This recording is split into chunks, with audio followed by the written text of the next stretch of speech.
AI is, I think, the opposite from a rule-based engine. Yeah. AI is actually bring the smartest person. Usually I give them an example. Imagine your founder was on top of every interaction with every customer.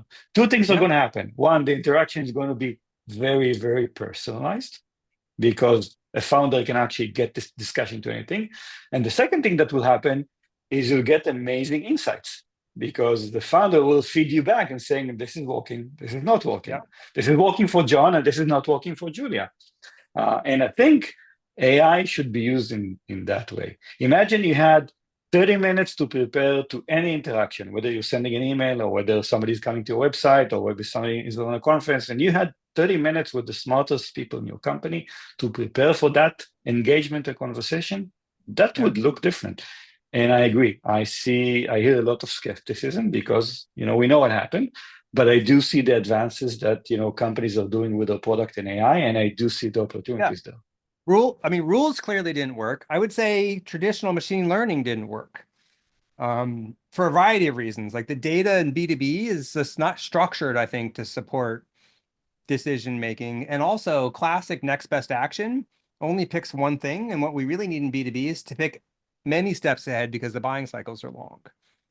I think what rules gave people, though, was understandability and guardrails. They knew what would Mm-hmm. happen. And I Mm-hmm. think what people are really scared of as we move to letting AI or even reasoning AI make these decisions, is what's it going to do? Is it going to do things that I'm okay with? And you and I debated this a little bit in prep of this. That to me is sort of like the dilution of the cocktail analogy, right? Which is, you dilute the cocktail to cut the hard edges. Can we put guardrails around our AI so that even as it's non-deterministically making these personalization decisions, that it's still going to follow the rules? Sorry, I won't say the rules, the constraints that we've given it. I think Yeah. that's important. You had a slightly different point of view. Well, first of all, I think trust is very important, and I think people need to trust it. By the way, the buyers need to trust the AI, and you know how much buyers do not trust salespeople right now. So I think Right. that's going to be easier. But also the marketers, the seller need to trust in AI. John, but you and I remember 20 years ago, can we put our data in the cloud? God forbid. How can it be? I mean, we can trust it. I'm sure that when we speak about in the near future, and we can argue whether the near future is 3 months or 3 years from now, that's going to be less of an issue. But definitely it's an issue. It's an issue right now. But I do think that there's an opportunity to do great things with the right guardrails without actually falling back into you have to do rule based and everything like that. I'll give you an example. Speak about website, right? There's a lot of companies that are doing website personalization. You come to a website. If you're from a specific company, you'll target the ABM. It's going to say, "Hey, Omer, hey, HPH." This is rule based, right? Yeah. If a company equals that, do that.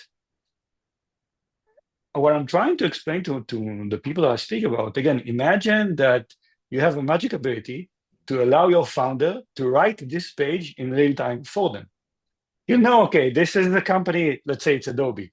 Adobe came to our website, that's an executive there, I know his problem. I'm going to actually build something based on the template. It is, again, not from scratch, but says, okay, the use cases are going to be specific to you, and social proof is going to be specific to you, and everything is going to be, so that's something in between. You don't let the AI, for example, do whatever it wants. Yeah. Don't You just force write them the to, page. yeah, it's forced them to actually be within a template, but you don't need to tell them a rule. Okay, if it's an Adobe, do this. If it's a big company, it knows those things. And I think once people experience the power behind this, they understand. I can definitely tell you that there is still a trust issue, and people still saying, okay, let's first make sure it does not hurt anything, it doesn't damage my brand and reputation. So guardrails are important. So those testings and simulations, but it's definitely going to get there.